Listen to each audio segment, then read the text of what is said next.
Siapa sangka warga desa Nunjau di pelosok Jambi mampu membentuk hutan desa.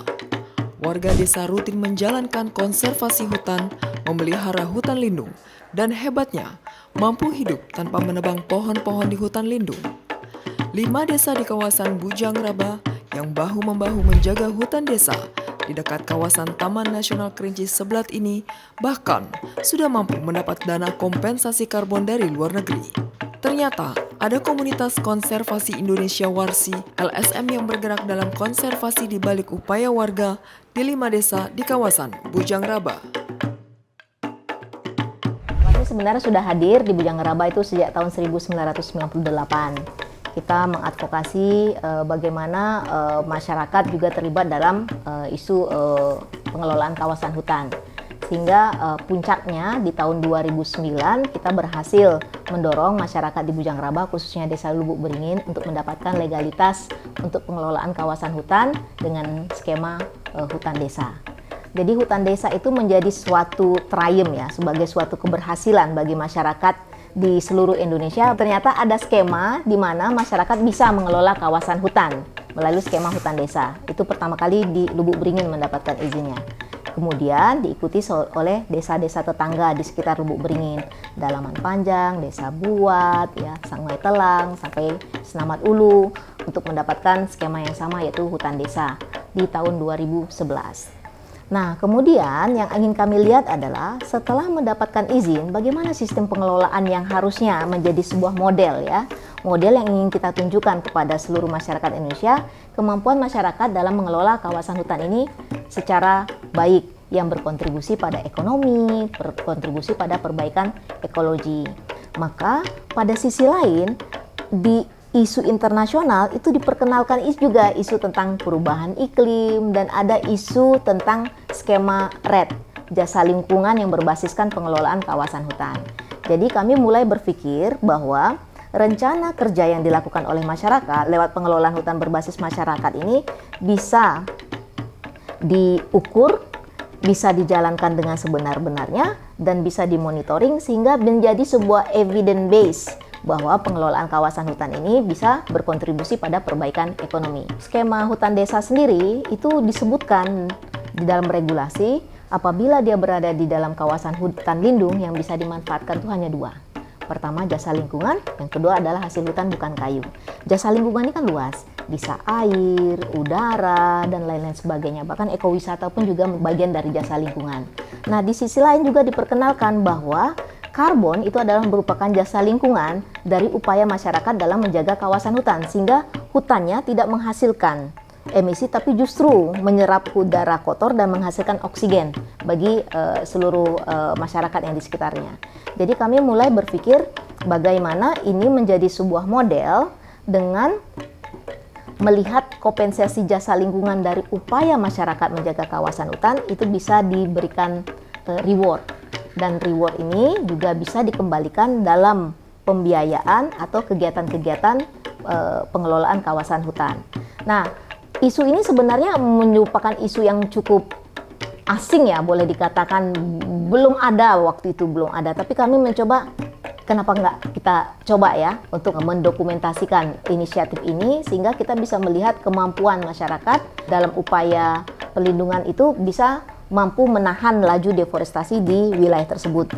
Dan kita bisa buktikan dari metodologi, dari bentuk monitoring, verifikasi, kemampuan masyarakat Bujang Raba dalam menahan laju deforestasi dari tahun 2013 sampai tahun 2018 akhir itu 0%, tidak ada pembukaan sama sekali. Jadi kalau tidak kita pergunakan standar seperti itu, hitungan, verifikasi, dan monitoring akan sulit kita menyampaikan evidence ya. Tapi dengan evidence dan monitoring yang sangat sistematis, kita dapat membuktikan bahwa pengelolaan kawasan hutan ini mampu menahan laju deforestasi hingga 0%. Nah, itu kami terus promosikan. Kami promosikan baik di tingkat lokal, nasional, internasional, bahwa ini adalah model yang baik. Berharap ini bisa diduplikasi di tempat yang lain juga. Nah, hal ini kemudian ditangkap oleh pihak internasional untuk mengcapture isu ini. Wah, ternyata masyarakat itu jika dilibatkan diakui haknya, didampingi, mampu loh melakukan inisiatif yang luar biasa seperti ini. Maka kami mendapat dukungan Imbal Jasa Lingkungan yang memang berharap bisa memotivasi masyarakat dan mendukung kegiatan masyarakat untuk dikembalikan dalam kegiatan-kegiatan yang telah kita buat dalam rencana kerja dalam upaya penjagaan kawasan hutan dan juga desanya. Berkat dana kompensasi karbon dalam 5 tahun terakhir, 5 desa di Bujangraba masing-masing memperoleh dana 200 juta rupiah per tahun. Tapi KKI Warsi tidak membiarkan warga desa menerima dana tanpa berkegiatan. Jadi kita melalui diskusi yang intensif ya dengan masyarakat, membangun sebuah ide, wacana, kegiatan-kegiatan apa yang bisa kita lakukan dalam pemanfaatan kawasan hutan. Dan itu sebenarnya sudah ada dalam regulasi untuk membuat rencana kerja tahunan untuk pengelolaan hutan desa. Tinggal bagaimana rencana pengelolaan tahunan itu dijalankan dengan baik, dimonitoring, dan juga diverifikasi kebenarannya. Contoh yang kita lakukan. Pertama, kita menentukan zonasi. Di mana yang zona lindung, di mana zona pemanfaatan. Zona lindung harus kita bikin forest demarkasi. Anda memasuki kawasan hutan lindung. Artinya, ini tidak boleh dilakukan ada pembukaan kawasan. Kalaupun ada perambahan, masyarakat akan bilang, no, you cannot do this. Karena kami adalah seksi patroli, kami adalah pengelola kawasan hutan. Bagaimana dengan zona pemanfaatan ini? Kadang-kadang zona pemanfaatan itu isunya, wah lahan kami lahan tidur, ini tidak produktif. Nah, kita melakukan capacity building, field school, sekolah lapangan, untuk sama-sama melihat apa sebenarnya sumbatan-sumbatan masyarakat terkait dengan pemanfaatan lahan tidur. Apakah kurang produktif, atau kurang komoditi, atau misalnya teknik agriculture yang belum baik. Nah, itu yang kita bantu dampingi melalui capacity building. Sehingga kami berhasil mendorong namanya sistemnya komoditi bertingkat atau agroforestry. Jadi kalau dilihat dari citra satelit, itu bentuknya kayak hutan, tapi sebenarnya banyak sekali komoditi yang hadir di situ. Tidak hanya rubber atau karet, ada durian, ada jengkol, ada kakao, bahkan ada namanya dragon blood, jernang. Sehingga masyarakat itu memiliki multiplier income, tidak hanya bergantung pada karet. Kalau lagi seasonnya durian, oh sibuk durian, juku, jengkol. Jadi nggak putus pendapatannya. Jadi mereka disibukkan dengan aktivitas tersebut, baik untuk ekonomi. Jadi zona yang lindung tadi itu akan tetap terlindungi dan tanaman-tanaman di zona pemanfaatan ini menjadi koridor bagi mereka untuk tidak mengekspand ke wilayah yang lebih baik. Jadi itu bentuk terkait dengan agroforestry. Yang ketiga, kita juga memberikan pemahaman masyarakat kenapa hutan ini penting. Seperti jasa lingkungan. Di Senamat Ulu itu ada PLTMH, pembangkit listrik tenaga mikrohidro. Airnya mengenerate electricity. Airnya dari mana? Karena ada hutan. Karena hutannya terjaga. Hutannya nggak terjaga, tidak air, tidak ada listrik. Di situ banyak sekali dimanfaatkan. Kalau di sini musim hujan, PLN padam, itu Senamat Ulu masih tetap bisa menyala. Dan bisa memfasilitasi keluarga-keluarga miskin yang tidak punya listrik, yang hanya membayar 50.000 sebulan. Tetap bisa memanfaatkan listrik. Di Lubuk Beringin ada ekowisata. Air, dam, orang bisa mandi, bisa lihat ikan di situ. Itu karena ada jasa-jasa lingkungan. Jadi kita mencoba mengkaitkan ini dengan tangible yang bisa mereka lihat, mereka rasa, sehingga mereka tahu ini memang manfaat. Karbon itu bonus at the end sebenarnya, karena yang mereka lihat adalah air untuk irigasi, untuk air bersih, untuk mandi, jasa lingkungan, untuk electricity, yang seperti itu kita bangkitkan kepada masyarakat. Dan yang keempat, manajemen masyarakat ini dalam pengelolaan, siapa yang menjadi leader, siapa yang menjalankan tugasnya, dan bagaimana ini terkoneksi dengan pemerintah daerah, pemerintah desa, sehingga desa juga bergerak bisa mengalokasikan dana desa untuk membantu membiayai kegiatan-kegiatan yang dilakukan oleh lembaga pengelolaan hutan desa. Itulah yang kami lakukan selama ini.